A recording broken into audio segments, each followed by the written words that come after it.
everybody, I'm Ryan, and today we're going to talk about Dimir Bounce in Standard. We're going to talk about cards in the deck, the overall strategy of the deck, and how to play the deck, and why you might play this deck over the Esper version. Let's jump into it. This is Dimir Bounce in Standard, and I wanted to tackle that last question first before we start talking about this deck. The Esper Bounce deck is the hotness of Standard right now, so why would you play the Dimir version? So there are two things that pop up into my head when I think about that question. First off, the Esper version deals a lot of damage to itself with pain lands, and so while the aggro matchup is leaning good, it can just lose by dealing 4 or 5 damage to itself and then not being able to keep up with the aggro. The Dimir version solves that issue. It really shores up the aggro matchup, makes the aggro matchup truly excellent rather than just good. The other reason is consistency. The white cards, while powerful, aren't really needed in this bounce archetype, and so you're giving up a little bit of power for being able to cast all your spells all the time and being a more focused version of the bounce deck. That being said, let's talk about this deck. As far as the lands go, it's just blue-black lands with some man lands and Breathless Reef and Soulstone Sanctuary, just to be able to finish off our opponent if needed.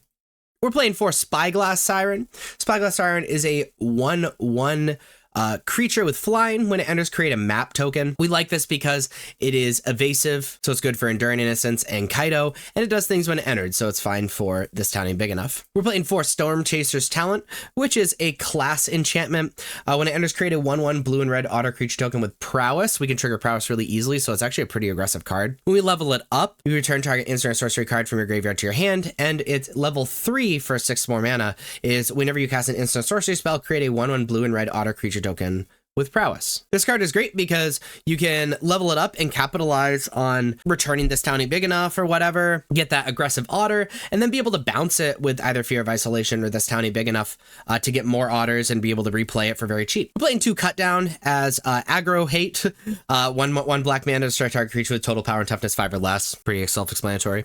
We're playing 3 Hopeless Nightmare. When it enters, each opponent discards a card and loses 2 life. When Hopeless Nightmare is put into a graveyard from the battlefield, scry 2, which is fine. We can pay 3 mana to sacrifice Hopeless Nightmare. Really what we're doing with this is we're bouncing this over and over to tear apart our opponent's hand and also deal a lot of damage that's effectively burn damage. We're playing for Fear of Isolation, which is a 2 mana 2/3 with flying. As an additional cost to cast a spell, return a permanent you control to its owner's hand. So this is one of our 2, I guess 3, Kaido's kind of a bounce enabler too. This is one of our 3 bounce enablers. It's also evasive, so very good for Enduring Curiosity. We're playing for Flood Pit's Drowner, which is a 2 mana 2/1 with Vigilance and Flash. When it enters, tap target creature an opponent controls and put a stun counter on it. And we can pay 2 mana and tap Flood Pit's Drowner to have target creature with a stun counter on it and Flood Pit's Drowner be shuffled into their owner's libraries. So this gets more blockers out of the way so we can keep capitalizing on Enduring Curiosity and Kaido. And it has that very powerful enter the battlefield effect, so returning it is pretty solid. And we can tap it and pay that 2 mana to permanently get rid of something. Playing Go for the Throat as unconditional removal. Playing 4 Nowhere to Run, which is a 2 mana enchantment. When Nowhere to Run enters, target creature an opponent controls gets -3/-3 till end of turn. And the creatures your opponent control can be targets of spells and abilities, although they didn't have hexproof and ward abilities of those creatures don't trigger. So this is our removal spell on the stick, being able to play Nowhere to Run, kill a creature, either play Fear of Isolation or this town ain't big enough to return Nowhere to Run, take out another creature. Very powerful. And now let's get to our real payoff cards. We're playing 3 Enduring Curiosity. Enduring Curiosity is a 4/3 with Flash. Whenever a creature you control deals combat damage to a player, draw a card. And when it dies, if it was a creature, return to the battlefield under its owner's control if it's an enchantment. And so we have all of these evasive creatures, and we hit our opponent with those evasive creatures. We get to draw cards, which is extremely powerful. Kaido is another one of our payoffs. It is a 4 mana planeswalker. However, it has an ninjutsu for 3, which means it can enter the battlefield for 3 mana by returning a creature that had not been blocked and it's tapped and attacking. And during your turn, as long as Kaido has 1 or more loyalty counters on him, he's a 3/4 ninja and has hexproof.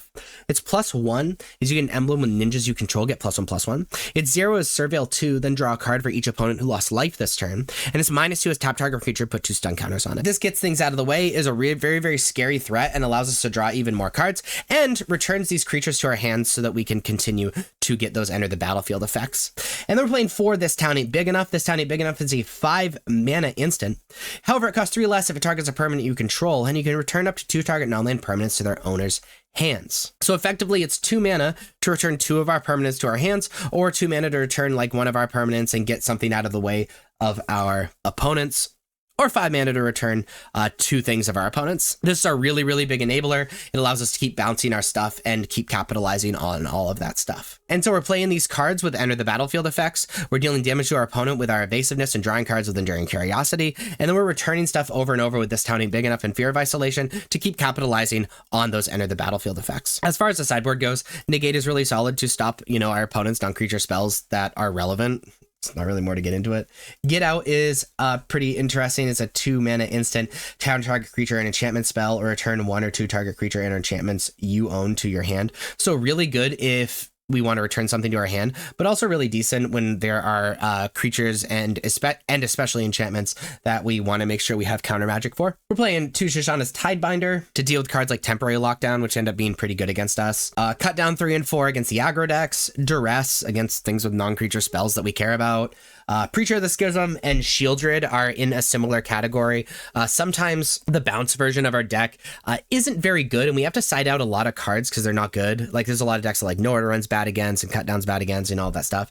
And so Shieldred and Preacher of the Schism allows us to lean a little bit heavier into the mid-range version of the deck. And then Gis's Command is mostly for the aggro decks, being able to kill creatures and give big creatures lifelink and all that stuff. But that is the Dimir Self Bounce deck. If you like this video, please be sure to like and subscribe. Check me out on social medias. Links are above me and in the description. Thank you so much for watching. I'll see you next time.